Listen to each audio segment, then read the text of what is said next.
this bill also includes massive cuts to SNAP, the Supplemental Nutrition Assistance Programme, or food stamps. Currently, more than 41 million people receive benefits through it. It's the nation's largest food aid programme. And this bill would reduce federal spending on SNAP by $287 billion over 10 years. Like the Medicaid cuts, a lot of that is being done through work requirements. SNAP already has those, but this bill's about to expand them significantly, including raising the age limit at which they apply from 54 all the way up to 64. The Senate's version would also strip exemptions from work requirements for veterans, people experiencing homelessness, and former foster youth. And guess who is completely fine with all that?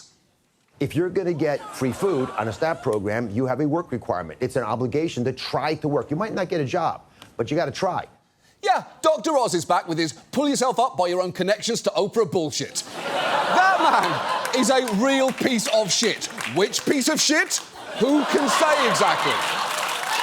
One estimate found more than 5 million people would be at risk of losing at least some of their food assistance. And on top of that, for the first time, the bill would require states to pay for a portion of SNAP benefits and cover more administrative costs. In fact, the CBO estimated that in a 10-year period, this would shift about $121 billion in costs to state governments, which has a lot of people worried because states may not be able to afford that, and those added costs could force them to shrink SNAP eligibility or even leave the programme altogether.